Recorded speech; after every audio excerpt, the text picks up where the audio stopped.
سالی که سپری شد سال خرگوش، البته در جهان بسیار کاتاکلیزم ها بودن، در جهان بسیار جنگ ها و جدل ها رواج یافتند، بحران ها بودند و شکر خداوند که ملت ما، دولت ما این همه کاتاکلیزم ها رو پس سر کردن و در این سالی که سپری شد گازت مردمی SSSR با مرحله نو برآمد. ما نوابسته با بحران ها این سال رو خوب جنبست کردیم، جنبست گرفتیم. یوتیوب کانال ما بیشتر کار کرد، سپاس بی‌حد با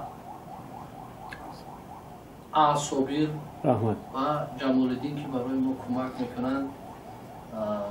خبرنگار ویژه ما در ولایت خطرات در همین سال فعالیت پرداخت و ببینید که خیلی خوب هم کار کردن، یعنی که فراگیر و تمامی پرابلم های ولایت خطرات رو انعکاس کردیم، فرا گرفتیم و در آینده هم انعکاس خواهیم کرد. در ضمن در سال نوی که می درآید ما باید حتما تلاش کنیم که در ولایت سوغد و ولایت مختار کوهستان بدخشان و نواحی تابع جمهور نیز خبرگزاری‌های خود را کشیم که وظیفه جانی جمیله حسین را می باشد. من چی گفتنیم؟ همه ما یک دلانه و خیلی خوب مهنت و زحمت کردیم. ما با مردم بودیم و ببینید که تنها در همین یک سالی که گذشت ما بیش از 1,200,368 پیامک های خواننده های خود را، SMS های اونها را،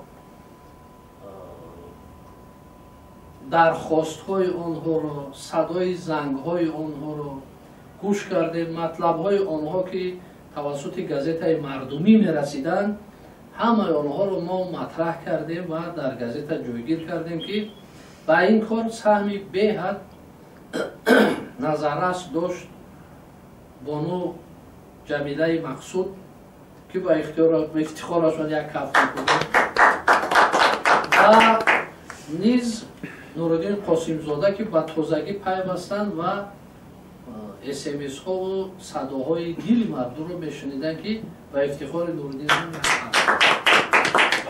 صحیفه های تاریخی که ما داشتیم خیلی خوب و خواندنی و شنیدنی و پخش کردنی بودند که استاد عمر شیرخان در این سال کمر همت مستحکمتر بربستند و مطلب های خواندنی و با مردم نزدیکتر آفریدند. در 52 شماره استاد عمر شیرخان تا جایی که من حساب کردم 156 مطلب تاریخی هم در صحیفه 4 هم در صحیفه 13 ما که با تاریخ سالهای 20 و 30 بخشیده شده است و نیز در صحیفه فرهنگی ما نوشته کردند و از تاجیکان و تاجیکستانیانی که در عرصه جبهه جنگ بزرگ وطنی دولت سازی سالهای 20 و 30 تاجیکستان سهم داشتند و هم فرهنگیانی که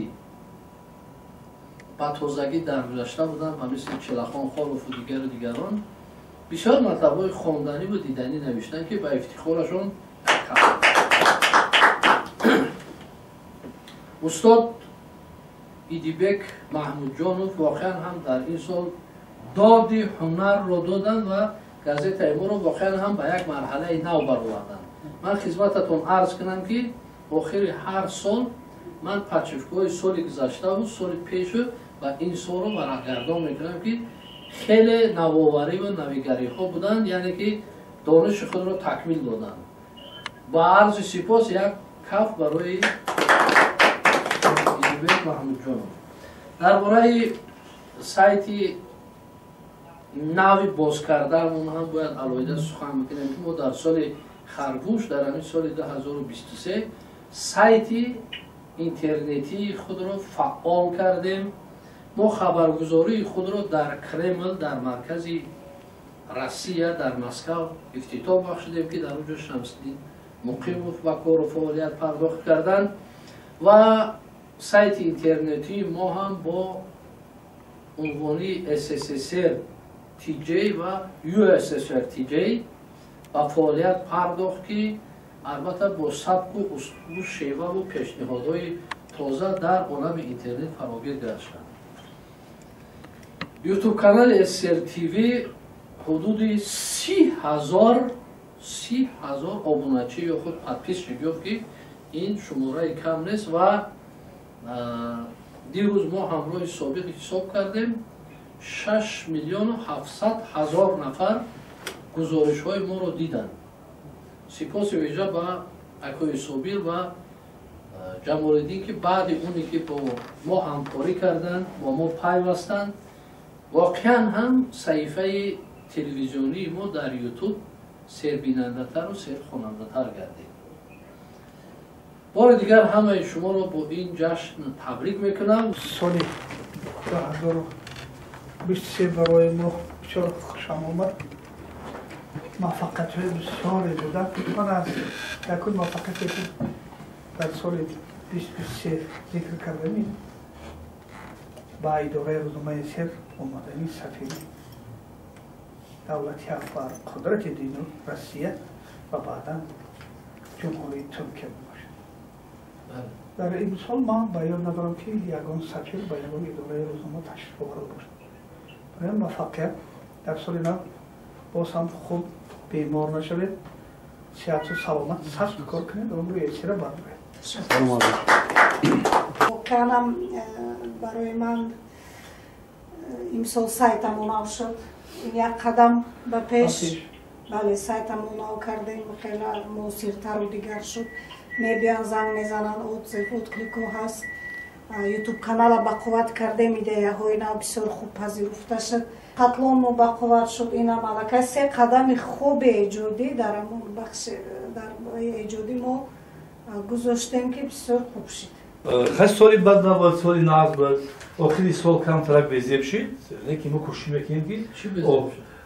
خیلی ما برای درست رفتیم. همه شما را با سال نو تبریک و تهنیت میکنم. دیمی که ما از او خواستم که در صف ما آدمان بی‌نهایت بزرگی امروزه تاجیکستان از وجود دارند.